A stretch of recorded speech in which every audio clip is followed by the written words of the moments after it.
Name one of the most powerful feelings on the planet. Survey says nostalgia. And that's what we're here to deliver as we dive into one of the best game shows of all time, Family Feud. Especially the truly unique years under Richard Dawson's tenure, when contestants didn't just have to think fast on their feet, but Dawson would have them pucker up too. So what was that Family Feud love about anyway? Don't worry, we'll explore his touchy-feely tendencies today. I'm your host, Nostalgic Nick, and if you enjoyed the video, please give it a thumbs up, and for double the points, subscribe to the channel. But without further ado, let's revisit Family Feud under Corporal Newkirk himself, Richard Dawson.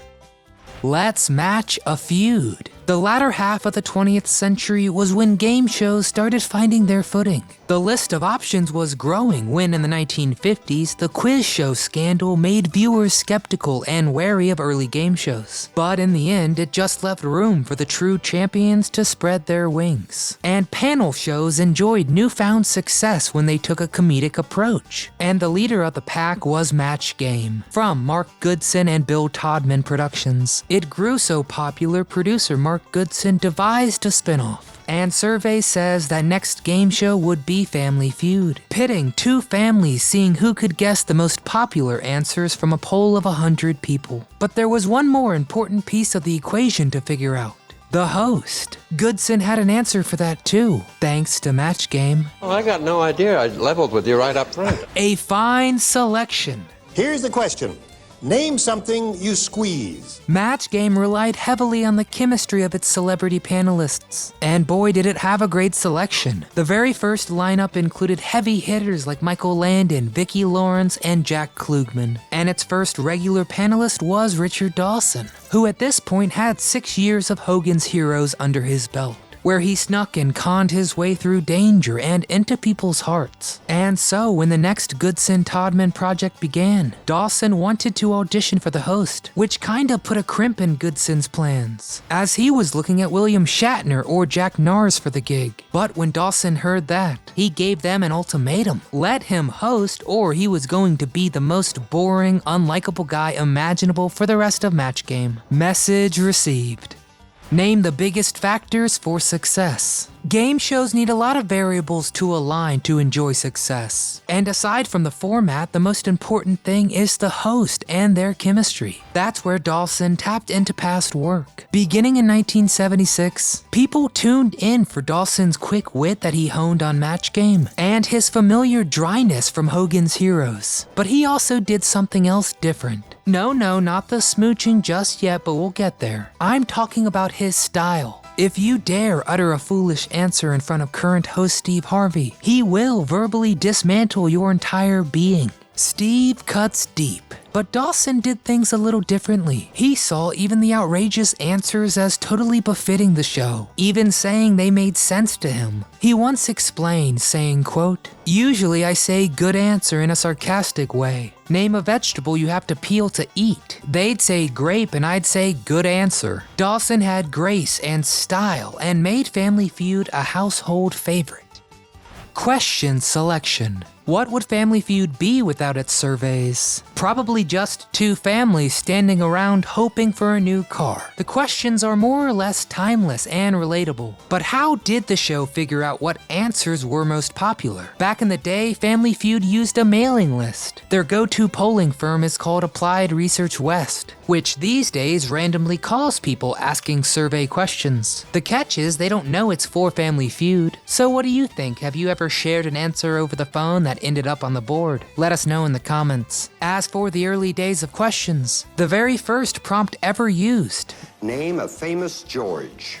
And of course, the most popular answer was George Foreman. No, that's not right, George Washington. A lot of these survey questions enjoyed a second life on Card Sharks. And the game show crossovers didn't stop there. The Family Feud theme, fittingly called The Feud, was actually part of the music package for The Price is Right, just remixed with some banjos added in.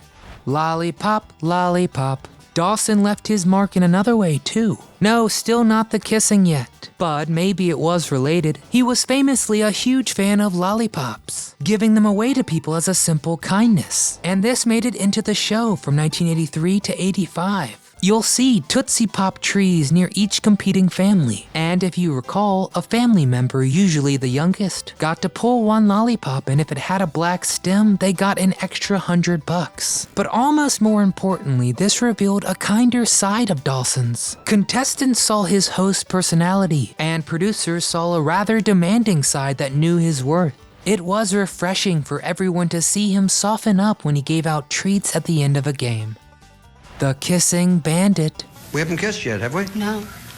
Family Feud was just weeks into its first season when it had a young woman as a contestant struggling to name a green vegetable. That's when, according to Dawson, he saw she was shaking from feeling so nervous. First, he tried holding her hand and shrugging off the pressure by saying, quote, "It's not open heart surgery," but that didn't work. So he took a page from his mother's handbook, who would often give a kiss on the cheek to a nervous child or a loved one. And that's exactly what he did, throwing in, "That's for luck." The next second, she said asparagus. And so began the reign of the Kissing Bandit, as Dawson became known, now kissing all the female contestants, which was aided when the next contestant actually asked for one too. And so it became a trend for, as he puts it, love and luck. And Richard Dawson ended up sharing his first kiss with his future wife on that very show. In 1981, a woman named Gretchen Johnson competed and won over 12 grand. Dawson gave her the famous peck, and 10 years later they were married.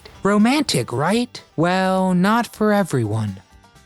Smooching survey says, times are very different from the 70s to today, but even back then the Kissing Bandit caused a bit of a stir. There was some protest, and ABC was a bit bothered by this bold move again and again, asking him to stop. But if there's one thing we've learned about Dawson, it's that he sets his own rules. And he refused to stop, and then suggested that they do what Family Feud does best: conduct a survey, asking viewers if they thought he should keep on kissing or holster his lips. Producer Howard Felsher lost track of the exact numbers, but approximately it was 14,000 in favor and a couple hundred against. Part of the problem, besides the whole kissing random ladies without invitation, was also the prejudice, or lack thereof, as Dawson caught some flack when he kissed people of different races, refusing to discriminate, again thanks to his mother, who said God makes people and God makes rainbows. So who were humans to say what color someone should be? The kissing finally ceased when Dawson returned in the 90s, but it wasn't corporations or executives who stopped him. It was something far more powerful: the will of his daughter, as Dawson promised her he would only kiss his wife from then on.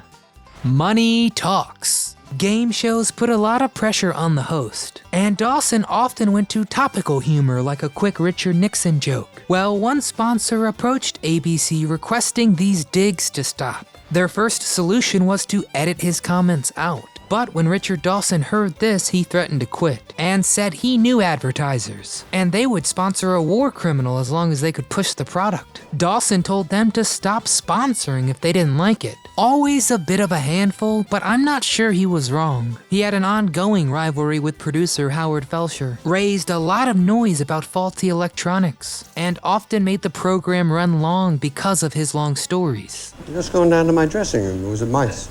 A mouse. Which cost the production money and always put a strain on working relationships.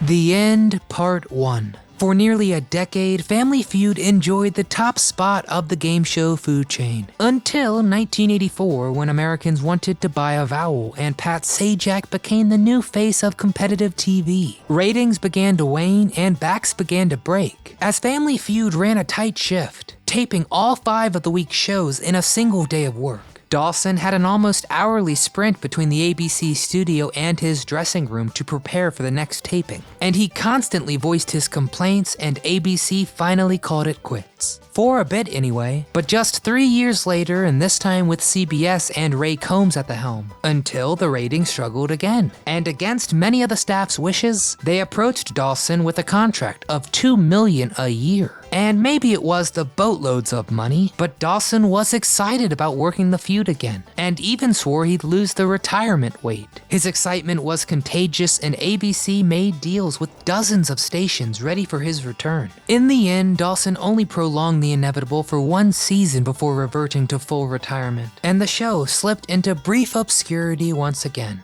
But of course, we all know that doesn't last either. Legacy. Family Feud has cemented its place in TV history beyond debate. Within just a year of its inception, Family Feud became the #1 game show on daytime TV, and it's now one of the top 3 most popular syndicated programs in America. And then there's the international versions, over 50 of them. Producer Goodson credits the excellent hosts. Dawson was unafraid of getting his hands dirty, even admitting he'd sometimes get argumentative with contestants, so they'd talk to him unfiltered on national TV in a sort of "I'll show you" kind of way. But Dawson was divisive even at the best of times. He could get people cheering on their feet and ripping their hair out in frustration. But on the show's final episode, he was allotted some time to give a speech, and it turned out very sentimental. The kind you'd want any of your favorite programs to end on, sharing sweet memories and thanking the staff, including his nemesis Howard Felcher. If I never do another thing, I've met the good, sweet people of the world. But then the next day, he wanted all of that stricken from the record. But there's no taking back what the show meant to people, including Dawson, who said, quote, "I've had the most incredible luck in my career. I've done lots and lots of jobs, and I've never, ever had a job like Family Feud. I've never dreamed I would ever have a job where so many people could touch me and I could touch them." I believe he meant figuratively. But over 1,200 episodes and 20,000 kisses later, we're still shouting our most ridiculous guesses at a giant scoreboard, and hoping not to see that infamous red X. So let's toast to the feud. Who is your favorite host? We didn't even mention the great Louis Anderson's short tenure from '99 to 2002, but he was really great also. Wake up the kids and untie grandma, let's play the feud. Does anyone remember a funny frickin' answer from an episode? Please get in the comments and tell us all Family Feud memories. If you enjoyed our family deep dive, smash that thumbs up icon. And Survey says subscribe to the channel so you never miss an episode. But from all of us here at Do You Remember, truly thank you for playing, and we'll see you next time.